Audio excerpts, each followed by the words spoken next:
Hello to all my friends out in Maryland's beautiful 8th Congressional District. It's your Congressman Jamie Raskin coming at you for my favorite time of the whole week, Local Heroes, when we get to salute and celebrate the people who've gotten us through the COVID-19 crisis and make life here so wonderful. And my local hero this week is Megan Wilson, who is a school community health nurse at Magruder.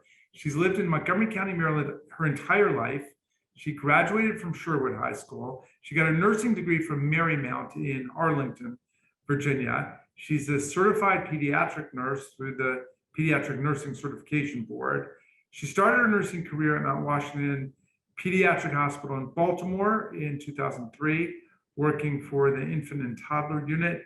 And in 2014, she transitioned to a position at Mount Washington and then began to work as a school nurse in Montgomery County for 3 years in Bethesda area schools. And in 2017, she transferred to Magruder.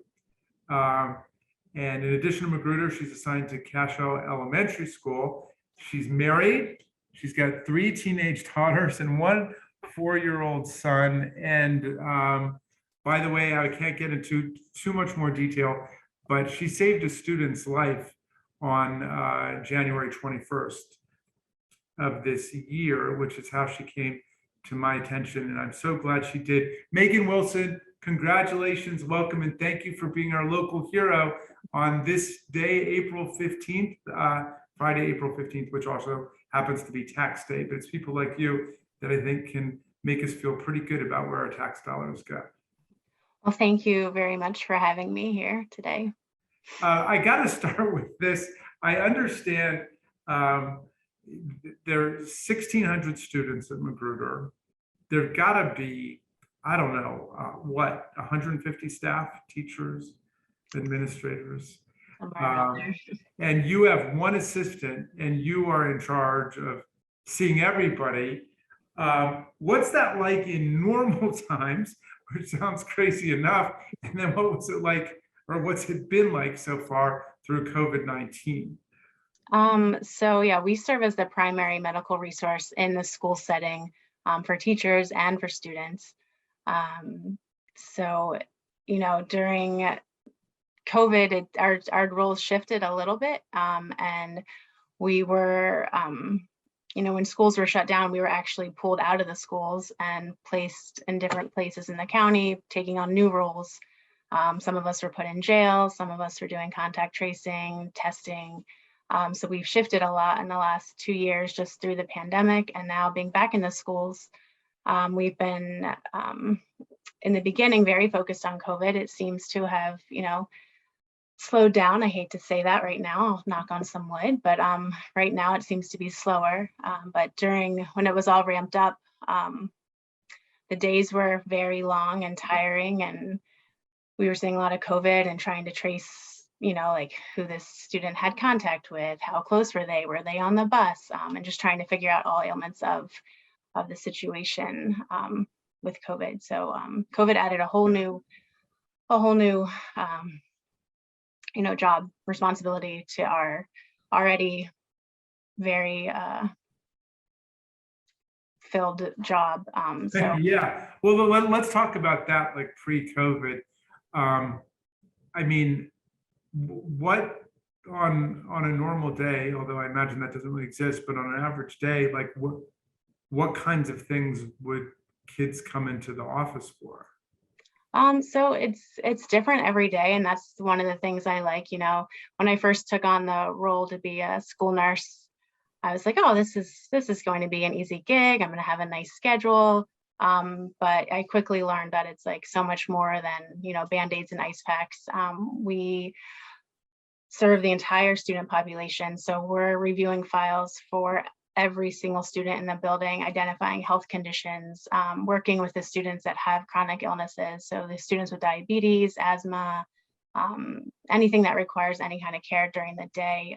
We're meeting with them at lunches, or working with their families to make sure they have the resources, training teachers to make sure that they're safe in the classroom.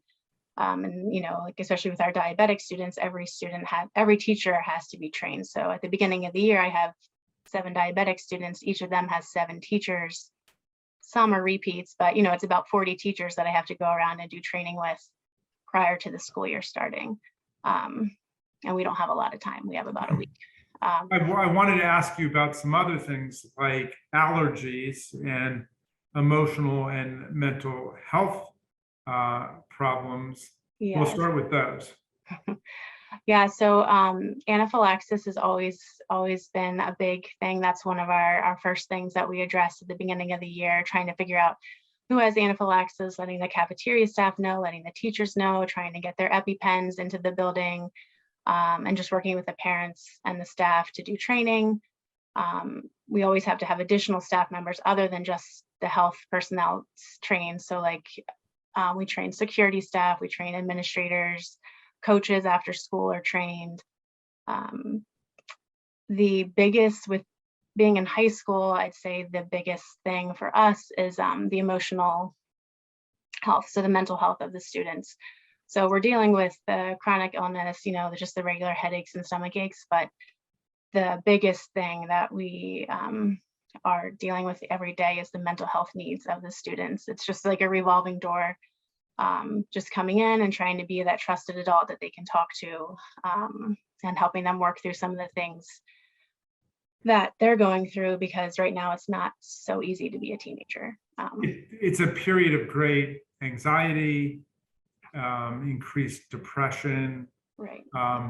Other mental health symptoms. Are there things that you try to set into motion proactively in the school? I mean, are there groups of kids that get together to talk about things like depression or ADHD? There's so many different things that you're dealing with, right? Right. Yeah, there's a lot of different things. So we don't have like necessarily like a set group that meets, although that there's it started to be, I call it like my breakfast club, because it's just all these bunch of different kids from different groups in the school that come and they eat lunch sometimes, like daily. And I've noticed that through being able to provide them with that emotional support, they're actually providing some emotional support to each other during that time. So that's been kind of really neat to see that develop over the since COVID's calmed down and we've kind of opened things back up. It's been neat to see that develop. And being able to provide the safe place that these kids need to come and vent to each other, or to me, or whoever, or Shigal, my health tech that I work with. So that's been... Yeah. All right. Now, are your 3 teenage kids, your daughters, at Magruder? No, so we're not actually allowed to work where our children go to school. Or you're not allowed to go to school where you work, right? So my daughter is actually, I have one at University of Maryland, one at Sherwood, and then one at Farquhar. So very nice. And you have a 4-year-old son. Yeah, and he's just in preschool, so he'll go to Sherwood in 2 years. Elementary. I mean, just listening to what your life like is the most amazing, dazzling thing.